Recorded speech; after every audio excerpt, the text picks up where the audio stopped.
Alors la méthodologie quand on lance sa boîte, quand on lance un projet aujourd'hui, particulièrement à l'ère de l'intelligence artificielle, et on verra juste après pourquoi je vous dis ça, c'est que beaucoup de monde en France a une espèce de maladie de tout faire sauf ce qui est le plus important. Et ça pour une raison un petit peu psychologique, c'est qu'il y a des choses, lorsqu'on les fait, elles nous rassurent lorsqu'on bosse dessus. Je vais vous donner un exemple. Lorsque vous bossez sur un produit, vous demandez à Claude, à ChatGPT d'améliorer une feature, d'améliorer un bug, de le corriger, d'améliorer l'interface. Plus vous allez passer du temps à travailler dessus, mieux ça va être. Et du coup, la récompense est prédictive et elle est linéaire. Donc dans l'ordre des probabilités, c'est chouette parce que la plupart du temps, quand vous allez travailler dessus, ça va fonctionner, ça va être mieux, ce qui permet d'avoir une récompense intéressante et qui est à la hauteur de vos efforts, ce qui est absolument formidable. Également, ce sera lié à la quantité de travail que vous allez faire. Si vous allez bosser 10 minutes pour corriger un bug, vous aurez un bug en moins. Si vous allez passer 50 minutes à corriger des bugs, vous aurez 5 bugs en moins. Donc, le résultat fait énormément plaisir à notre cerveau, en fait. La situation d'un entrepreneur est un petit peu différente. Lorsque vous faites du marketing, par exemple, vous lancez une publicité, tout d'un coup, ce n'est pas tout à fait prédictible. Vous pouvez passer 5 minutes sur une publicité ou 2 heures.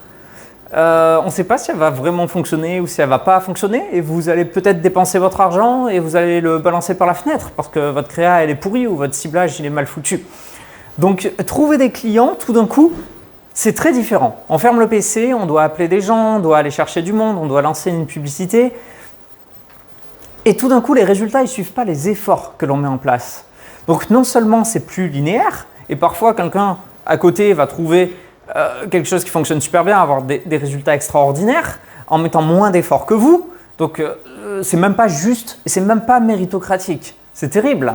Donc, tout d'un coup, vous allez vous retrouver avec une suite d'actions à faire où vous aurez beau bosser, les résultats ne dépendront pas de votre travail.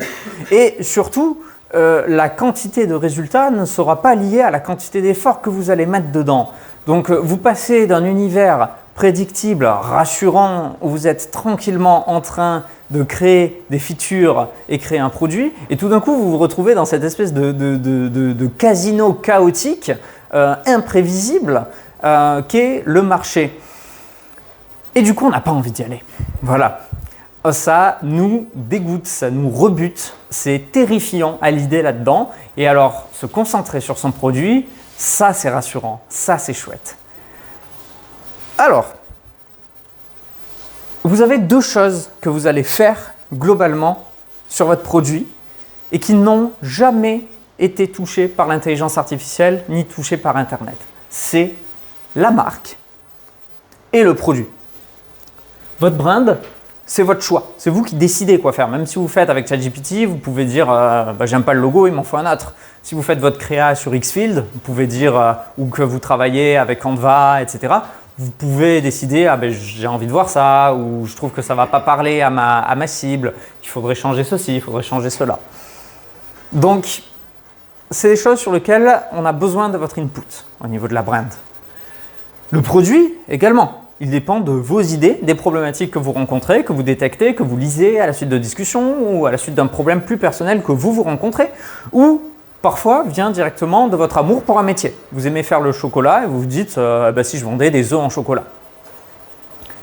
Tout le reste qui est entre les deux, ça ne doit pas vous prendre votre espace mental. Tout ce qui est distribution, comptabilité, la gestion de la monnaie, la logistique, la technique, pour gérer tout ça, la communication, avoir un lieu physique. Toutes ces choses-là ne sont pas importantes pour développer votre boîte. Pourquoi je vous parle de tout ça ? Parce que ce sont les principales choses qui ont été complètement bouleversées par les technologies de l'information et par l'intelligence artificielle. Si on revient il n'y a pas si longtemps que ça, il y a une quinzaine d'années, lorsque vous souhaitiez prendre un billet de train pour vous rendre d'une ville à une autre, voilà, vous partez de Roubaix, vous venez à Paris pour créer votre boîte dans la tech, Eh bien, il y a 15 ans, qu'est-ce qu'il fallait faire? Il fallait se rendre en agence qui se trouve dans la gare, donc c'est dans un lieu physique. Il fallait donner de l'argent, donc quelqu'un qui gère une caisse avec tout ce qui est finance et comptable derrière. C'était un lieu de distribution, donc il y avait la communication qui est liée au lieu. Il fallait payer quelqu'un qui est géré de s'occuper du lieu, de la logistique, de machin, etc. Tout ça pour vendre un billet. Fast forward, 15 ans plus tard, nous sommes en 2026. La marque, c'est toujours pareil. C'est SNCF, sauf qu'elle est distribuée différemment. Elle est distribuée automatiquement à travers une application mobile ou à travers Trainline, à fonction des apps que vous utilisez. Le produit, c'est toujours le même. C'est un billet qui vous permet de monter dans un train. Ça n'a pas changé. Okay? C'est pareil aujourd'hui quand vous êtes en train de construire votre produit.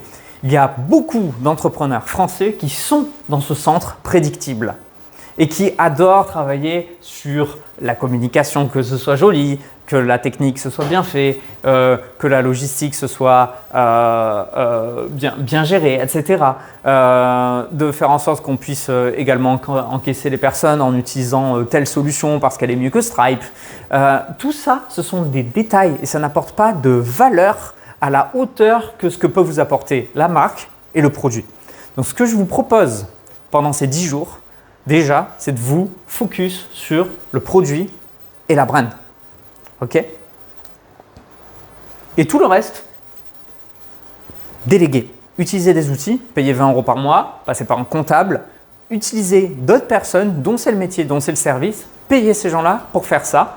Intéressez-vous-y suffisamment pour être en contrôle, c'est-à-dire que la comptabilité de votre boîte, important de savoir ce qui se passe, mais n'essayez pas de tout gérer vous-même.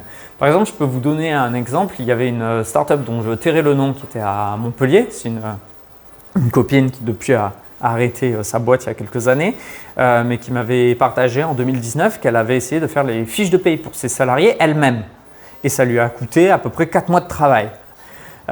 C'était avant que vraiment se soient développées des solutions comme toutes les solutions qui existent aujourd'hui qui permettent de faire ça. Et aujourd'hui, les comptables le font pour 20 balles par fiche de paye, donc c'est pas censé te prendre du temps. La maladie des entrepreneurs français, c'est de passer beaucoup de temps sur ce genre de choses où justement c'est prédictible, où tu montes en compétences, où tu crées des choses qui te rassurent et au final tu vas l'avoir ta fiche de paye. Est-ce que ta fiche de paye elle te fait rentrer de l'argent? Non, c'est l'inverse, on fait sortir, donc c'est pas bon du tout. À l'intérieur de brand, product, globalement, il y a 3 grands métiers qui sont les 3 grands métiers d'une entreprise. Moi, je vous propose de partir sur les principes premiers et d'essayer de découdre tout ce qui se passe d'une société qui a de la valeur. Vous pouvez le mettre dans ces 3 catégories. Okay? Tout va forcément retomber quelque part ici. Le premier, c'est le product. Le product, c'est comment est-ce que vous utilisez votre métier, vos compétences, votre capital, vos savoir-faire pour faire quelque chose à vendre. Okay? Du café, du chocolat, un SaaS, peu importe. Vous avez un product à vendre à un moment donné. Donc, vous allez mettre des efforts qui sont là-dedans. Et ensuite, vous avez 2 choses qui sont sales et marketing. Qu'est-ce qui différencie le sales du marketing à votre avis? Sales c'est direct, le marketing c'est indirect. Sales direct, marketing indirect. Ok. Qu'est-ce qui permet de… D'autres idées? Ouais. Marketing c'est faire connaître, sales c'est vendre. Mais alors, marketing, ce serait faire connaître et sales, c'est vendre. Mais si je lance des ads et que ça me fait 1 million d'euros par mois? ça vend. Et j'ai pas de vendeur. Le sales c'est plutôt one-to-one et marketing c'est one-to-many. Ouais, one-to-many pour le marketing et one-to-one pour le sales. On commence à mettre un petit peu le doigt dessus. Mais en fait, la différence, c'est la scalabilité. Sales, c'est lorsque quelqu'un débarque dans votre chocolaterie et que vous lui dites « Salut, comment ça va ?» Vous discutez avec lui, vous dites « On a tel type de chocolat, tel type de chocolat. Ah, mais c'est pour les enfants. Et on a les œufs de Pâques qui débarquent demain, mais je peux vous les pré-réserver, vous les pré-vendre et je vous le fais à moins 10% par exemple. » Ça, c'est de la vente. Product, c'est quand tu es dans l'arrière-boutique en train de préparer le chocolat. Mais alors, à quel moment entre en jeu le marketing? C'est ça la question. Le marketing, il a déjà eu lieu, mais avant. En fait, pourquoi la personne elle est rentrée dans la boutique? Parce qu'il y avait un petit carton dehors, une petite ardoise avec indiqué 4 plaquettes de chocolat artisanal achetées, une offerte. Et ça, qu'est-ce qui est extraordinaire avec ça et pourquoi est-ce qu'on le met dans la catégorie marketing? C'est que ça a été fait qu'une seule fois et ça a été posé dans la rue rue qui voit passer des personnes qui sont dans la zone de chalandise, on appelle ça. Donc c'est la zone où il y a des gens qui peuvent venir dans ta boutique. Et tout le monde va voir le même message. Alors le désavantage, c'est qu'effectivement, c'est pas quelqu'un qui est en train de faire goûter et d'échanger avec les personnes. Mais l'avantage, c'est qu'on le fait une fois et ensuite ça fonctionne. Donc c'est ce qu'on appelle la scalabilité. Il y a deux choses qui sont scalables grâce à Internet, c'est le code et le média. Le média, vous faites une vidéo sur TikTok, elle fait 10 vues ou 1 million de vues, ça vous a coûté le même prix. Votre vidéo sur YouTube, elle fait 10 vues ou 1 million de vues, ça vous a coûté le même temps de tournage, on est d'accord. Et les résultats, ils sont drastiquement différents. Sales, si ça marche super bien, votre dépense elle va augmenter avec votre succès. Il va falloir embaucher des vendeurs, il va falloir ouvrir plus de boutiques, il va falloir avoir plus de personnes au téléphone pour faire la relation en direct avec les gens. Donc ce qui signifie qu'en gros, sales, ça s'adresse à une certaine typologie de cible qui est en capacité de dépenser suffisamment pour pouvoir justifier le salaire de la personne qui vend. Et marketing, par contre, c'est accessible quoi que vous vendiez. Même si vous vendez un produit à 2 €, vous pouvez faire des sous avec le marketing. Si vous mettez un sales qui doit faire des démos et closer pour vendre un truc à 2 €, vous aurez quelques problématiques pour payer son salaire. Voilà, tout simplement. La troisième chose qui va nous servir de prérequis pour bien comprendre comment lancer son projet, c'est les différents canaux d'acquisition qui s'offrent à vous. Et en fait, quand je vous dis il y a sales, il y a marketing, comme si c'était deux choses séparées, en réalité, ça fait partie un petit peu de la brand, si on veut faire simple. Juste, ça se situe sur un spectre. Okay. Et selon ce que vous faites, vous allez vous trouver sur ce spectre. Et ici, à Swanbase, on va parler d'un truc qui est assez connu. On va parler d'inbound et d'outbound. Okay. Et ce n'est pas deux choses qui sont complètement figées, et soit c'est inbound, soit c'est outbound. En fait, ce que vous allez mettre en place, ça va se trouver sur ce spectre-là. Inbound, c'est quand on attire des clients. Du coup, on se rapproche de tout ce qui est com et marketing. Et outbound, c'est quand on va chercher les clients. On se rapproche plus de tout ce qui est prospection et sales. Okay. Parmi les choses les plus inbound que vous pouvez faire, ça va être tout ce qui est référencement naturel, contenu social, des influenceurs, des ads où on va être un petit peu à mi-chemin, on va les solliciter mais également essayer de les attirer en fonction de type de publicité que l'on fait. Et enfin, on va avoir plus tout ce qui va être cold email, donc essayer d'avoir les gens, les messages sur LinkedIn, voire même les appels, qui est l'une des meilleures façons, et encore plus à droite là, c'est débarquer chez les gens, donc qui fonctionne super bien. Également, où on est vraiment sur des méthodologies dites d'outbound, où on va vers les gens, on va leur dire « Écoute, désolé de te prendre ton temps, si tu as 5 minutes pour discuter maintenant, tant mieux, je te présente ce qu'on fait. Si ça ne t'intéresse pas, tu ne revois plus jamais ma tête, et si ça t'intéresse, on se planifie un rendez-vous et on pourra discuter un peu plus longtemps de ce sujet. » Ça, c'est outbound. Ok.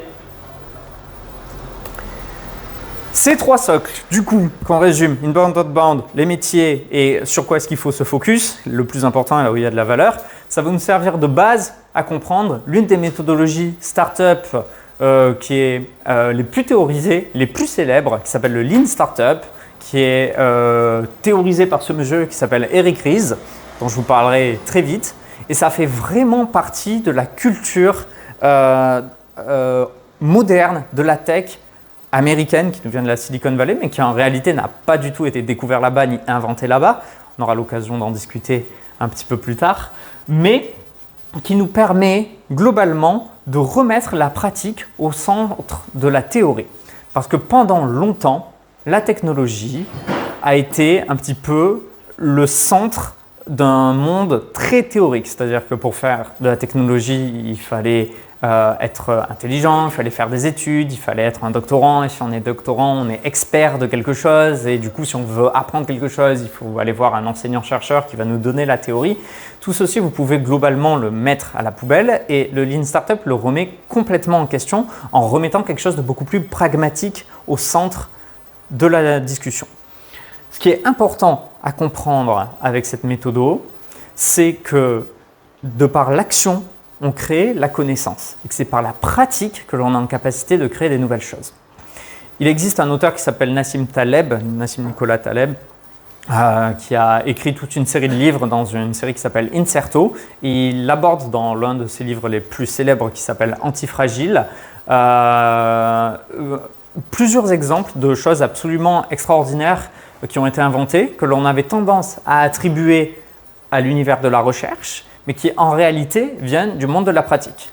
Il parle du moteur à réaction des avions, en fait, qui a été théorisé bien plus tard par des chercheurs qui sont devenus célèbres pour leur recherche dans la thermodynamique et ce genre de choses, et qui ont pu fournir les équations qui permettaient de faire de super avions à réaction.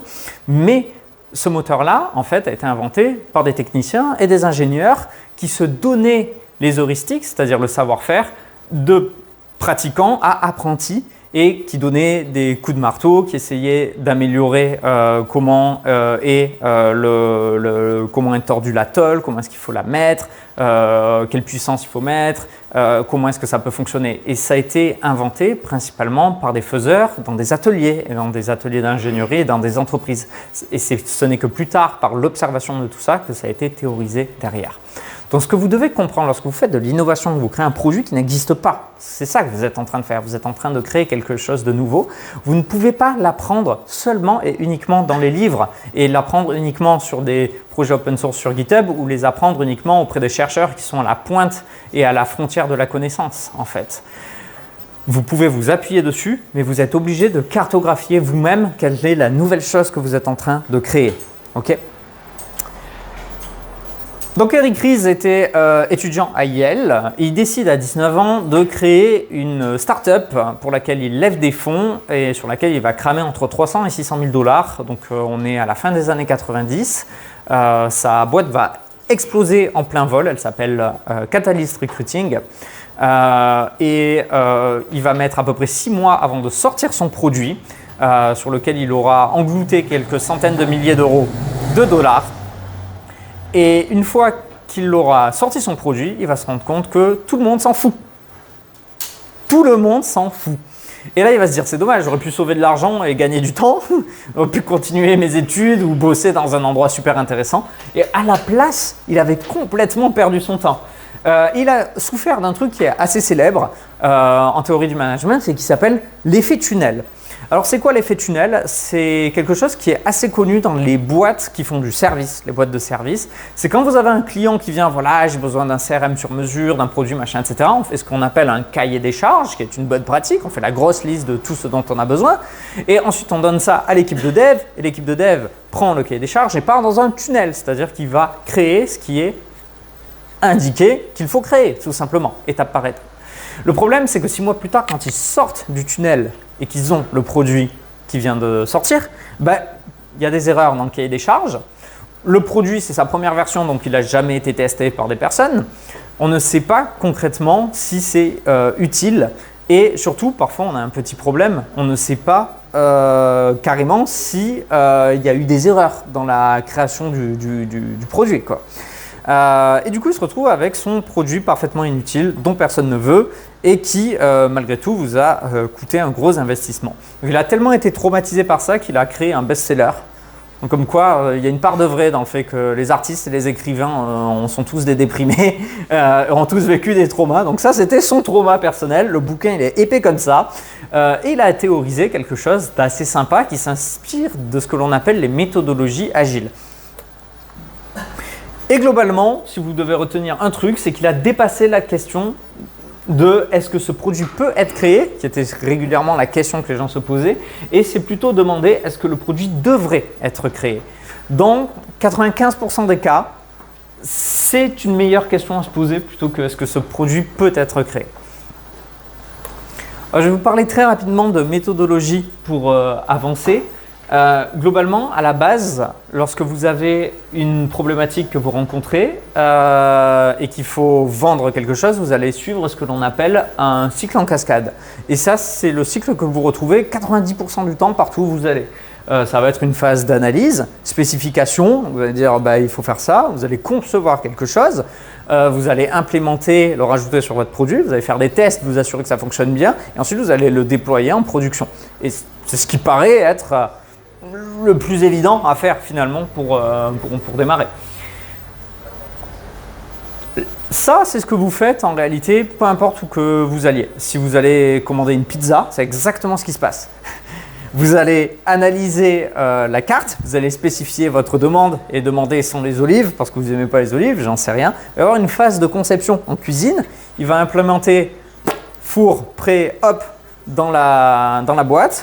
Il va y avoir une phase de test où on va s'assurer que c'est bien ce que l'on a demandé et que l'on va pouvoir goûter ce dont on s'assurer qu'il s'agit bien de la pizza que l'on a commandée. Et enfin, on va pouvoir déployer, c'est-à-dire livrer le client et faire en sorte qu'il puisse la manger.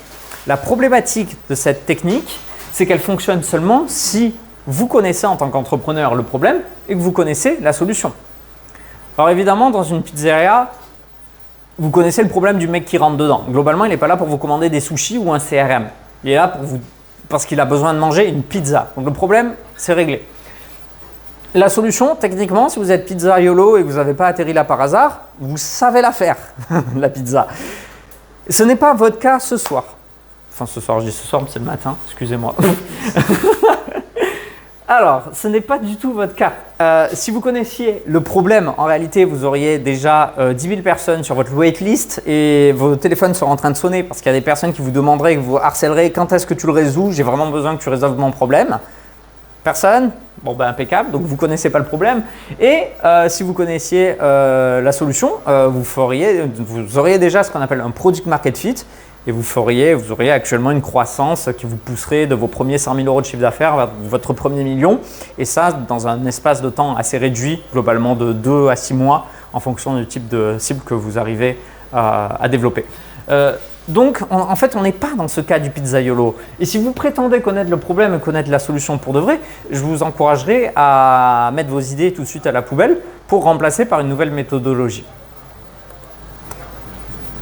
Ça, c'est ce que l'on appelle la méthodologie agile.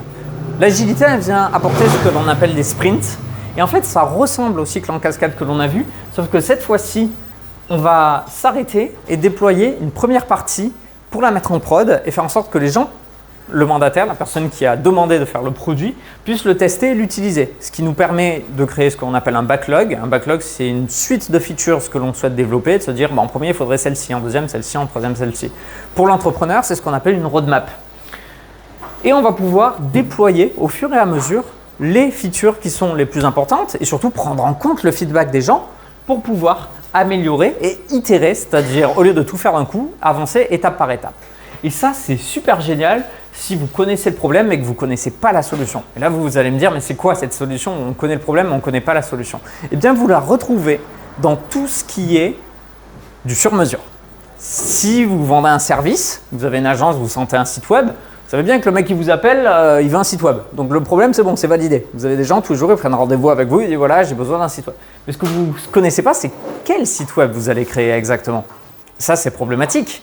La personne, il va falloir définir de quoi j'ai besoin. J'ai besoin déjà d'une page et j'ai besoin d'un formulaire de contact. Bon, vous allez fournir ça. Et la personne va vous faire du feedback. Dit en fait, j'ai besoin de référencement naturel, il me faudrait des pages locales avec des mots-clés autour du 2e arrondissement de Paris. Ah c'est génial. Et ça, on va le rajouter au backlog et on va pouvoir travailler dessus. Ce qui est top, c'est que immédiatement, la personne va pouvoir commencer à utiliser son site web avant même qu'on ait terminé de le produire entièrement. Il va avoir des versions itératives avec des versions du site qui vont être de mieux en mieux. Et ce n'est pas quelque chose de nouveau. En réalité, si vous commandiez des habits il y a un peu moins de 100 ans, c'était déjà le cas. Il faut savoir que le prêt-à-porter, c'est une invention qui s'est vraiment développée seulement et vraiment explosé à partir des 30 glorieuses en Europe, enfin en France, mais du coup en Europe après la Seconde Guerre mondiale et de façon un petit peu plus généralisée sur la deuxième moitié du XXe siècle en Occident, ce qui signifie qu'avant ça, les gens avaient soit, si vous étiez pauvre, vous récupériez les habits de seconde main, donc qui avaient été créés pour quelqu'un d'autre, mais trop abîmés, et du coup, dans la personne les revend, on s'en débarrasse. Et du coup, vous n'aviez pas de prêt-à-porter avec des habits à votre taille. Donc, vous alliez chez le tailleur qui mesurait, vous faisiez une première version, vous faisiez toucher les tissus, et puis vous reveniez, et puis cette fois-ci, vous faisiez un premier test, mais c'était absolument dégueulasse, il fallait reprendre le machin, il faut reprendre la longueur, elle n'est pas bonne, les épaules, elles sont trop serrées, donc il faut réarranger les longueurs des manches, ce genre de choses. Et vous aviez 3 rendez-vous avant d'avoir votre habit. Tout simplement. Donc on connaît le problème, on sait que quand vous débarquez chez le tailleur pour votre mariage, on sait que vous allez prendre un habit. un costume. Mais ce qu'on ne sait pas, c'est quel costume, en fait. Et il va falloir travailler par itération pour aboutir au résultat sur mesure. Mais ce n'est pas non plus votre situation. Vous êtes dans une situation où vous ne connaissez pas le problème. Ça ne veut pas dire que vous n'avez pas une idée, vous avez une hypothèse. Je dis, je pense que c'est ça mon problème. Et je pense que la solution, c'est ça. Mais pour l'instant, ce n'est pas validé, en fait. Et c'est ainsi qu'on débarque sur la méthodologie Lean Startup. Alors, on part généralement d'une idée. L'idée, elle ne sort pas du chapeau. Vous demandez à n'importe quel entrepreneur, on dit « Ah, moi j'ai travaillé là-dedans, c'était nul, c'était pourri, il y avait ce problème, machin, etc. » On retombe toujours là-dessus, en fait. L'idée, elle vient généralement de données sur lesquelles on a appris quelque chose. On se dit « Il faut lancer ça. » Très bien. Ce que vous propose le Lean Startup, c'est de produire, d'avoir quelque chose, du coup, qui est un produit, et de le mettre sur le marché rapidement, de mesurer si les gens, ça les intéresse ou pas, ce qui vous permet d'obtenir des données d'ordre quantitative ou qualitative. Ce qui va le plus compter, c'est les données qualitatives. C'est ça qui va vraiment vous permettre d'avancer, mais je reviendrai dessus juste après. Ce qui vous permet d'apprendre et de faire une idée. La problématique de beaucoup de Français avant l'intelligence artificielle, c'est que, comme par hasard, ça prenait pile la durée du chômage de faire la première version du produit. Donc s'il y avait 18 mois de chômage, au 17e mois et demi, ils sortaient. Ils disaient « Ça y est, je sors mon produit ». Pourquoi ? Parce que c'est rassurant, parce que travailler sur le produit, c'est prédictible, parce que c'est facile de faire du produit. Et puisqu'il n'y avait même pas encore l'intelligence artificielle il y a 2-3 ans pour coder les produits, il y avait 1001 raisons pour lesquelles les gens trouvaient des excuses. J'ai pas eu assez de fonds, mon CTO il est mauvais, mon machin, mon truc. Aujourd'hui, en un week-end, vous pouvez avoir votre première version du produit. Et ça, c'est vraiment extraordinaire. Et il n'y a rien qui vous permettent aujourd'hui de mieux appliquer le Lean Startup que l'intelligence artificielle. Aujourd'hui, enfin, les Français n'ont plus d'excuses parce qu'ils ont rapidement leur produit et doivent immédiatement passer sur la partie qui est terrifiante. Et c'est pour ça que Swanbase existe. La partie qui est terrifiante, c'est confronter son offre au marché et le faire rapidement. Donc, au lieu de mettre 18 mois à faire tout ça, faire planter votre boîte après avoir cramé toutes les subventions publiques et ensuite aller faire un TEDx Talk que personne ne va regarder sur YouTube dans l'université locale de votre ville natale et ensuite reprendre un poste en sous-responsable d'innovation dans un grand groupe et vous dire qu'avant vous étiez entrepreneur alors qu'en réalité vous n'avez jamais parlé à un client. Moi, je vous propose de faire vraiment une boîte. Ok ? Je vous propose que vous produisiez le plus vite possible ce qu'on appelle un MVP.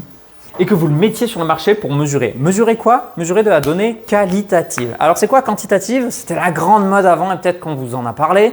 On disait à tous les entrepreneurs, évidemment c'était toujours des fonctionnaires qui donnaient ce genre de conseils, ou des gens qui sont salariés dans des boîtes, ils disent mais tu vas faire un Google Forms et tu vas envoyer un formulaire aux gens, ils vont noter de 0 à 5 si ça les intéresse, on va leur dire combien tu es prêt à payer, ensuite tu fais une moyenne et tu vas trouver combien est-ce que tu gagnes et il faut qu'il y ait plein de gens qui répondent, genre 80, 100, 200 ce serait top et je peux t'avoir une subvention et après tu peux passer par l'agence de mon cousin pour faire l'étude de terrain et poubelle, ok ? Ça, vous oubliez. Les seules choses qui vont vous permettre d'apprendre des trucs au stade où vous en êtes, c'est pas la donnée quantitative. Parce que la donnée quantitative, elle est pauvre en information. C'est seulement une information sur une seule verticale par question. Donc, c'est extrêmement limité.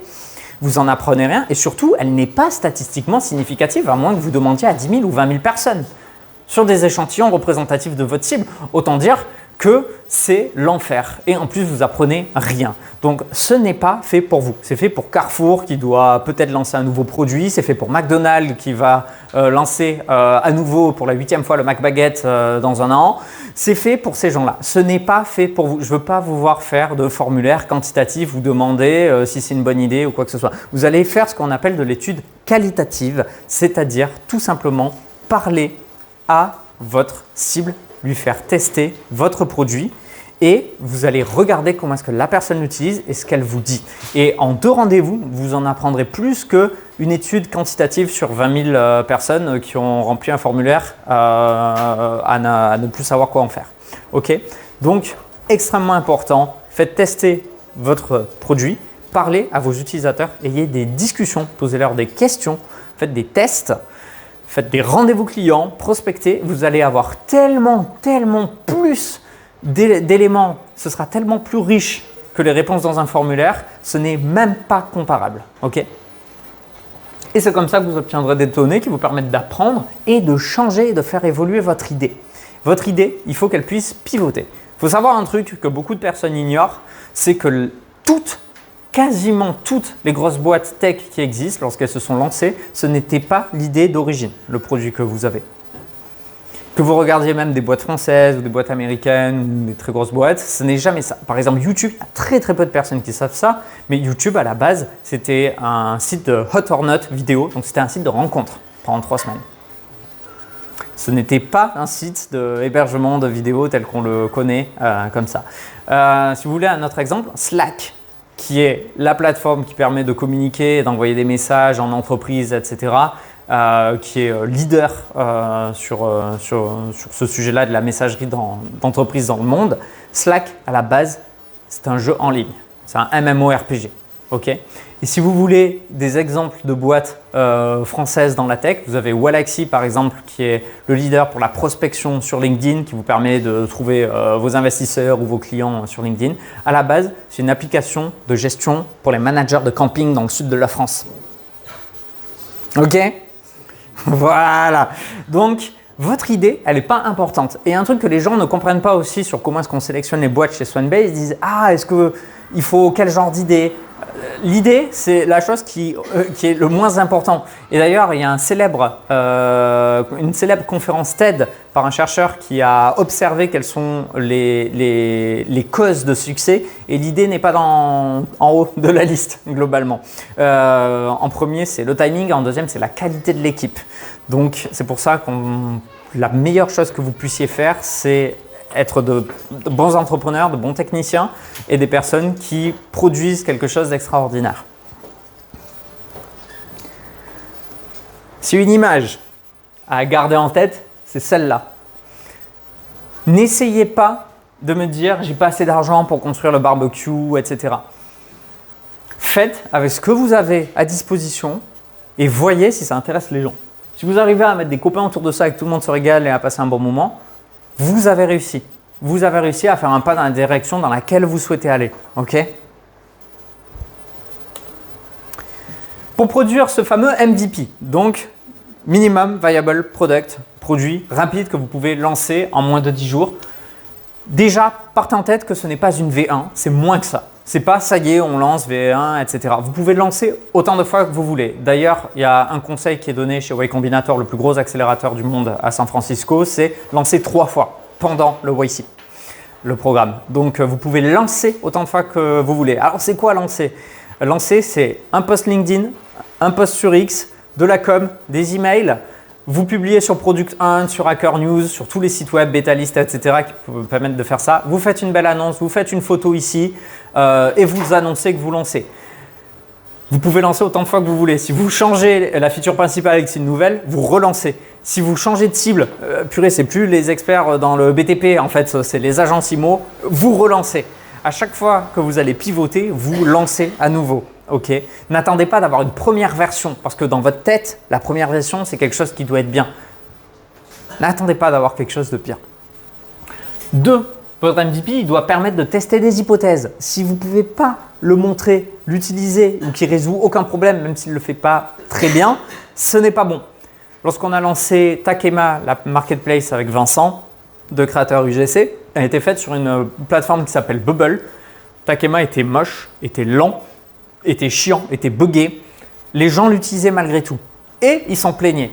Les utilisateurs qui se plaignent, c'est un signe positif. Nous, ce qu'on vient regarder, comme beaucoup d'investisseurs d'ailleurs en startup, c'est est-ce que tu as des mauvais avis sur ton app ou sur ton produit ? Parce que c'est la preuve que tu as bien ciblé une problématique que les gens rencontrent. Si personne ne dit « ah, ça marche pas, machin, etc. », tout le monde s'en fout. Donc, ça fait partie des signaux faibles super intéressants. 3. Un MVP, ça évolue constamment. C'est pour ça qu'on ne se dit pas, voilà, on vient de lancer la première version, on va communiquer maintenant pendant 6 semaines là-dessus, etc. Oubliez ça. Sortez cette idée de votre tête. Le MVP, vous le lancez, vous voyez comment les gens l'utilisent. Au fur et à mesure qu'ils vous font du feedback, vous évoluez votre MVP. Et enfin, il est là par seul but de valider le marché. Donc, l'idée, c'est que lorsque vous lancerez le développement de votre app et que vous vous direz « Vas-y, j'ai besoin de fonds, il me faut 500 000 € pour lancer une vraie V1 qui va vraiment matcher avec les besoins que rencontrent mes utilisateurs », ce qui sera extraordinaire, c'est que vous avez déjà des clients. Il y a beaucoup de personnes qui disent « Bah voilà, il me faut des fonds parce qu'il me faut une équipe, parce que ce que je veux faire, c'est ambitieux, et moi je suis ambitieux, moi j'ai envie de faire quelque chose de grand, etc. Pourquoi je vais te donner des sous alors que tu n'as pas des utilisateurs ?» Alors qu'à côté de moi, j'ai quelqu'un là qui vient de débarquer, qui a fait avec 3 bouts de ficelle quelque chose d'extraordinaire. Il a 100 utilisateurs, il l'appelle tous les jours pour l'insulter parce que ça ne marche pas. C'est lui que j'ai envie de financer, il va beaucoup mieux utiliser l'argent, il en a besoin tout de suite. Donc voilà, vous êtes en compétition avec d'autres personnes qui sont en train de lever de fonds, ayez de la traction. Le MVP vous permet d'avoir de la traction. Alors voici un exemple parmi les plus célèbres de trucs qui est sorti, c'est Dropbox. Donc ils ont fait une page avec un email adresse et ça c'était pré-MVP. Je vais vous montrer la vidéo et la technique de lancement. Donc ils ont fait un launch sur Hacker News, MyOSI App, Dropbox et ils avaient fait des posts sur Digg du coup également qui permettaient de se faire connaître. Et du coup, ils ont lancé avec une petite vidéo avec le MVP, avec une petite démo. La problématique qu'a rencontré le fondateur de Dropbox, c'est la problématique qu'avait le fondateur de Dropbox, c'est que c'était compliqué à faire à l'époque où il l'a fait. Il fallait créer des serveurs et créer du cloud. Et le cloud, ça existait, mais seulement pour les entreprises. Il est allé voir les banques d'affaires et les VC pour aller lever des fonds. Donc il a fait le tour de la rue principale avec tous les VC à la Silicon Valley. Il s'est pris non sur non sur non une 50aine de fois en fait. Et au bout d'un moment, il y a quelqu'un qui lui a dit ben, « Mec, pourquoi tu ne sors pas une première version mal codée et puis c'est pas grave ». Le problème, c'est que le principe de Dropbox, c'est que c'est du cloud. Donc il y a en termes d'architecture, de cybersécurité et d'infrastructure, c'est vraiment compliqué. Même si tu veux une version qui est facile d'usage et qui serait simplifiée. Et surtout, il y a quelque chose de très grave qui peut arriver, c'est que si tu as un client qui utilise Dropbox et tout d'un coup il ne peut pas accéder à ses contrats, par exemple, et qu'il manque un deal à cause de ça, et bien Dropbox, KO. Ou admettons qu'il se fasse pirater, Dropbox, KO. Ou admettons qu'il ait un grave problème et qu'il perde les documents qu'ont essayé de sauvegarder les personnes sur Dropbox, il ne s'en remettra pas. Et du coup, l'idée, c'est qu'il a fait une espèce de démo qu'il a pu montrer à tout le monde. Il a payé une petite agence pour faire cette espèce de fausse démo. Il a montré comme si ça allait fonctionner, en expliquant comment ça pourrait fonctionner, mais sans que ça fonctionne vraiment. Il n'y avait pas de produit.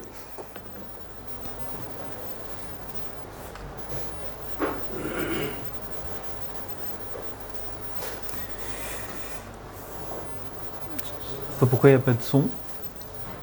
Mais du coup, globalement, il a fait vraiment comme si ça fonctionnait.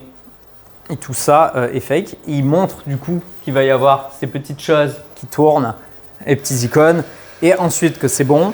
Et qu'une fois que c'est bon, ça signifie que c'est validé, que c'est dans le cloud, et que les gens, ils n'ont pas à se connecter à des interfaces embêtantes ou quoi. Ils ont simplement besoin d'utiliser leur ordinateur, leur fichier habituel. Et il fait vraiment la démo où je rajoute un produit. Et ça rajoute ça, et il va mettre à jour, il modifie une image dans Paint, il enregistre, et hop, platypus.bmp a été updated. Et grâce à ça, il y a eu plein de personnes qui se sont inscrites sur la waitlist. Et une fois qu'il avait plein de personnes inscrites sur la waitlist, c'était absolument génial, parce qu'il est retourné avec une seule slide chez les fonds d'investissement, et il y avait marqué le nombre de personnes par heure qui s'inscrivaient. Voilà, tout simplement. On dit que c'était ça qui s'était passé. Pour conclure, ce que je vous propose de faire pour ces 10 jours, c'est d'apporter un tout petit peu de méthodologie et je vais vous demander une seule chose absolument nécessaire pour aujourd'hui pour que vous ayez ce qu'on appelle une hypothèse qui est réfutable. Ça, c'est emprunté à la philosophie de Karl Popper et ce qui a mis un petit peu la base de la réfutabilité dans les sciences et dans la recherche, mais je vous propose de vous en inspirer pour pouvoir découvrir quel est le produit que vous devez créer exactement. Pour cela, vous allez mettre à plat 3 hypothèses qui se construisent les unes sur l'autre. C'est pour ça qu'il y a un ordre. En réalité, c'est une pyramide. À gauche, vous avez le socle de la pyramide, c'est votre cible. Je vous invite à noter vos cibles possibles et en choisir une et à vous dire « ma cible, c'est tadada ». Soyez extrêmement précis sur la cible. Si on peut avoir la tranche d'âge, dans quel type de boîte elle travaille, la taille de la boîte, ce genre de choses, ce sera top. Ok. Donc essayez d'être le plus précis possible sur la cible. Ce qui va être au milieu de votre pyramide et qui dépend de la cible, c'est le problème. Ce n'est pas le problème en général, le problème de la planète, c'est le problème de ma cible. Okay. Ils disent, je pense que le problème de ma cible, c'est ça. Et vous allez aller très spécifiquement sur un problème qui est lié à votre cible. Et enfin, sur le chapeau de la pyramide, tout en haut, vous allez indiquer la solution. Et la solution, la question, c'est quelle est ma fonctionnalité précise qui résout le problème de ma cible. Et une fois que vous avez ça, non seulement vous avez enfin une méthode pour pouvoir expliquer clairement ce que vous construisez, mais surtout, vous avez ce que l'on appelle une hypothèse réfutable à 3 variables. Ça signifie que vous pouvez tester quelque chose et voir si ça marche ou pas. Et ce qui est absolument extraordinaire, c'est que vous avez de grandes chances que ça ne fonctionne pas, ce qui signifie que vous avez la possibilité de pivoter méthodiquement et rapidement. Si vous dites, que vous compreniez bien, si vous dites bah, « même ma cible c'est tout le monde, moi je suis super ambitieux, le problème c'est un problème important que tout le monde touche, qui touche tout le monde, c'est ça et ça et ça et ça, et mes fonctionnalités c'est 27 trucs et ma boîte elle marchera bien quand on aura fait les 27 trucs », c'est pas réfutable. Vous ne pouvez pas aller le tester demain, vous ne pouvez pas appeler votre cible, lui demander si elle a ce problème et lui proposer la solution. Donc, vous vous retrouvez dans le français médian qui est en train de lancer sa boîte et qui va perdre 1 an et demi à rien faire. Okay. Si vous avez quelque chose de réfutable, que vous appelez la cible et qu'elle dit, et que vous dites vous rencontrez ce problème et qu'elle dit non, et que c'est la 4e personne que vous appelez et qui vous dit non, vous pouvez raccrocher, vous pouvez mettre la cible ou le problème à la poubelle, vous avez besoin de pivoter. Okay. C'est réfutable. Et donc, c'est testable. Si vous n'avez pas d'hypothèses qui sont réfutables, vous ne pourrez rien tester. Ce sera toujours moyen, vous serez là dans votre bain tiède et rien n'avancera. Vous avez besoin d'avoir votre cible avec son problème et sa solution. Ok, est-ce que c'est clair là-dessus ? En termes d'outillage, pour tester tout ça, vous pourrez utiliser bien évidemment tout un tas d'outils analytiques. Je ne vais pas rentrer dans le détail. PostHog, c'est très bien pour voir l'usage, mais ça vous permettra de mieux comprendre comment est-ce que les gens utilisent votre produit. En termes d'acquisition, naturellement, vous avez tout ce qui va être B2C de ce côté-là, tout ce qui tend vers le B2B et donc vers la prise de contact qui va à droite. Et ici, on a le téléphone en dehors de l'écran. Pour le scrapping, évidemment, maintenant on peut vraiment le faire avec l'IA, donc vous ne cassez pas la tête. Vous pouvez utiliser Parsub si vous avez envie de faire des choses à la main, mais honnêtement, Claude fera un meilleur travail. Vous avez Phantom Buster aussi qui est pas mal, mais aujourd'hui il existe Happify qui est très très bien aussi pour le scrapping. Pour l'email marketing, Brevo c'est top. Pour le coup, je vous recommande ça aujourd'hui pour la partie gratuite et usage en B2C. Ouais, une question ? Moi je ne sais pas. Pour recevoir dans la boîte principale, il faut faire pas mal de techniques. Il y a le custom domain à paramétrer, le DKIM, le SPF, etc. Il y a pas mal de trucs à régler qui sont un petit peu techniques que l'on peut voir. Il n'y a pas de souci au niveau de la délivrabilité. Et il y a un autre sujet, il y a également le contenu de l'email. Il y a des mots qui vous font atterrir immédiatement en spam qu'il faut absolument dégager. Pareil sur les liens, il y a des bonnes pratiques. Donc envoyer des emails qui atterrissent en inbox, ça demande un petit peu d'infrastructure, de compréhension, un petit travail. C'est normal que si vous shootiez un email random direct avec Brevo, ça ne fonctionne pas forcément. Il y a vraiment besoin d'un petit peu de paramétrage technique pour faire en sorte d'améliorer au maximum sa délivrabilité. On y vient. Exact. Ça, c'est seulement si vous avez une liste des personnes qui se sont inscrites. C'est pour prospecter. Poubelle, n'utilisez jamais d'outils d'email marketing pour la prospection. On en reviendra plus tard. Pour les formulaires, vous avez Google Forms, vous avez Typeform. Typeform, vous avez rempli pour venir ici. Il faut savoir que les Typeform, moi, je les utilise même plus à la main. C'est l'agent qui est connecté dans CLI directement que Vincent a créé et qui gère la plupart des SaaS. C'est vrai que je les utilise beaucoup moins. Tally, il me semble, a arrêté récemment, genre il y a 2 semaines. Mais je crois que le produit existe toujours. À checker. En CRM, vous avez HubSpot, vous avez Pipedrive. Pareil, un CRM, vous pouvez vous amuser à le créer à la main. Si vous ne savez pas ce que c'est un CRM, vous n'avez jamais utilisé, créez un compte sur Pipedrive, vous verrez, ce sera un peu mieux. Vous pouvez en créer un à la mano sur Notion pour démarrer. En termes d'automation, évidemment, Zapier, Gumloop, Make, tout ça existe toujours et vous pouvez faire des schedule jobs aujourd'hui avec OpenClaw, avec Hermès, avec Zo, qui vous permettent d'automatiser énormément de choses. Vous pouvez faire du chatbot directement encoder vous-même avec du Kimi ou de l'open source, ou vous pouvez directement en créer, notamment qui se plug directement sur du social avec ManyChat. Pour tout ce qui est prospection par email, vous avez Instantly que je vous recommande, c'est le standard qu'on utilise du coup à la place de Brevo. Lemlist qui existe, qui est bien, qui est français, mais qui est très cher et assez limité sur certains usages. Et Wallaxy qui permet principalement de faire du LinkedIn. On en parlait tout à l'heure. Pour les prises de rendez-vous physiques ou à distance, distance c'est possible si vous avez un produit digital et surtout un produit qui est desktop. Il suffit de partager l'écran. Tout de suite plus compliqué si vous avez une app ou un jeu mobile. Là, ça devient un petit peu chaud de faire tout à distance. C'est mieux d'avoir les personnes en physique ou de faire des game tests ou des sessions de tests, tout simplement. Pour vous organiser, Slack, Notion, Discord évidemment, Google Sheets pour gérer de la data et pour noter des éléments. Parfois, il vaut mieux démarrer simplement avec un Google Sheets plutôt que se perdre avec trop d'outillage ou un Notion trop compliqué. Et du coup, ce que je vous propose du coup, c'est de faire évidemment cible, problème, solution. Et pour conclure cette petite introduction à la méthodologie Lean pour avancer rapidement sur votre startup, c'est comment vous allez mesurer l'impact de votre offre, ce que vous avez testé une fois que vous le mettez sur le marché. Essayez déjà de voir ce qui déplaît aux gens, ce qui les bloque, quand ils font grincer des dents quand vous leur parlez de quelque chose ou vous leur montrez un truc, ça vous permet de mesurer la friction et où est-ce qu'elle se trouve et à quelle intensité. Essayez de voir également ce que les gens n'ont pas compris parce qu'il va falloir mesurer la clarté. Claude a tendance à être très verbeux, à très mal écrire, surtout récemment. Vous demandez pas pourquoi, ils sont payés au token output. Donc plus ils vous parlent, plus ça fait consommer. Voilà. La difficulté et la complexité impressionnent vos pairs, vos copains entrepreneurs. La clarté, elle va impressionner vos clients. Okay. La clarté, ça ne veut pas simplement dire faire des phrases courtes et simples. Ça veut dire adaptez-vous à votre cible. Faites ce dont elle a besoin, donnez-lui les outils et fournissez-lui les mots les plus adaptés pour qu'elle puisse comprendre. Okay. Quelles sont les fonctionnalités qui sont essentielles pour vous? Posez pas simplement la question pour ça, mais demandez aux gens et regardez qu'est-ce qu'ils utilisent. Peut-être vous avez mis une fonctionnalité en bas et ils disent ah, mais je n'avais pas vu ça, c'est génial, il se met à l'utiliser, c'est absolument formidable. Donc essayez de voir si vous êtes pile dans le mille au niveau des features ou pas du tout. Et est-ce que vous seriez prêt à payer tant d'euros pour cette solution qui vous permet de mesurer l'intention d'achat?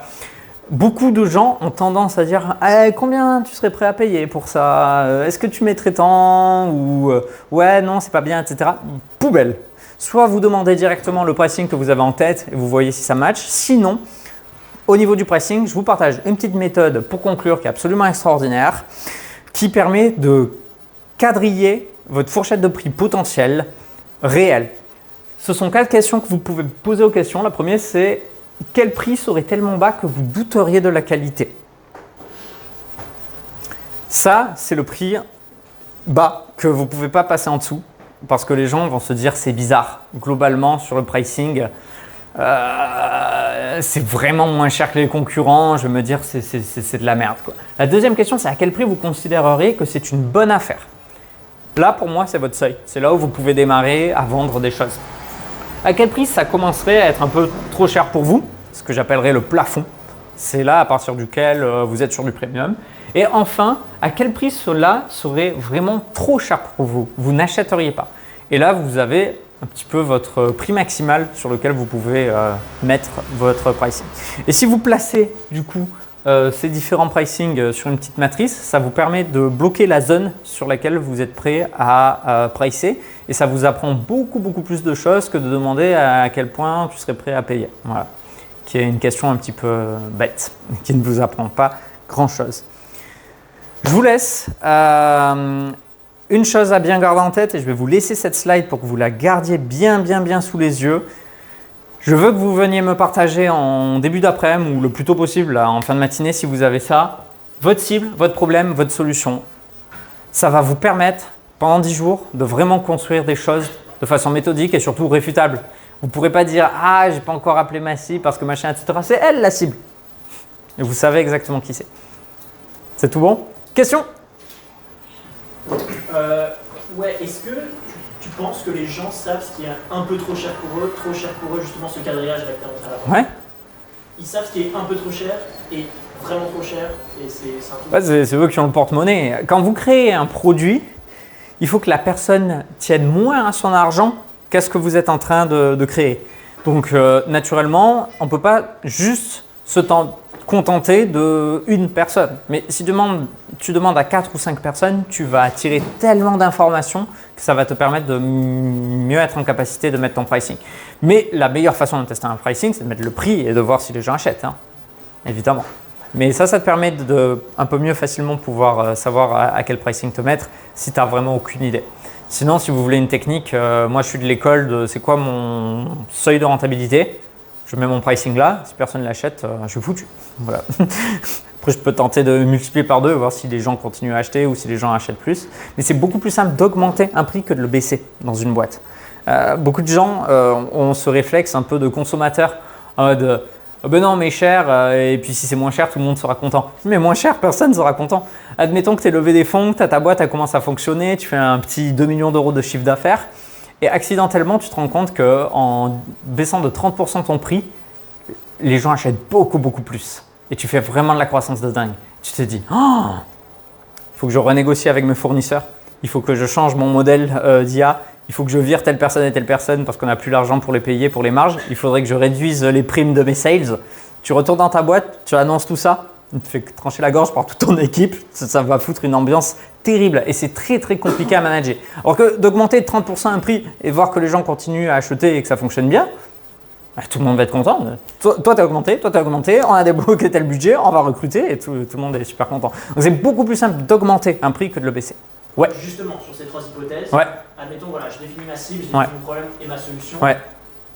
Peut-être qu'en fait, ça se trouve, la cible est mauvaise, ouais. les problèmes et solutions, ça fonctionne. Est-ce que pour toi, c'est une entièreté et donc tu dois ne pas prouver les 3 ensemble? Ou en fait, est-ce que tu peux un peu tweaker un des 3? Comment est-ce que tu kills un truc? Alors, théoriquement, la solution elle dépend du problème qui dépend de la cible. Donc si vous switchez le problème, généralement, il faut switcher également la feature. Si vous switchez la cible, généralement, il faut revoir le problème. Okay. Ce n'est pas toujours le cas. Parfois, il y a différentes cibles qui rencontrent un problème très similaire. Et la feature, ça va quasiment être la même. Donc, vous pouvez parfois seulement switcher la cible.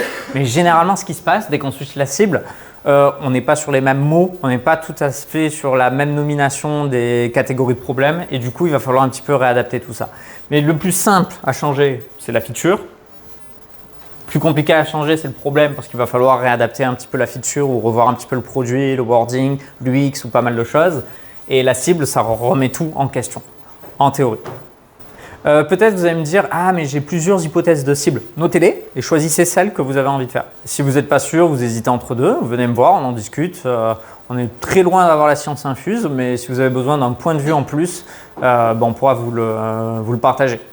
Mais jamais vous nous entendrez dire « Ça, c'est trop bien, il faut absolument que tu ailles voir cette cible-là, machin, etc. » Généralement, on vous fait confiance sur le choix. Il faut plutôt que vous suiviez votre intuition et ce que vous dit le marché.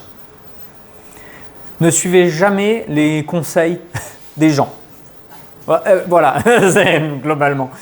Écoutez votre marché. Les conseils des gens, c'est généralement quelque chose à prendre en compte en tout petit, dans un tout petit coin de votre tête. Ce n'est pas ça qui doit driver vos décisions et vos choix.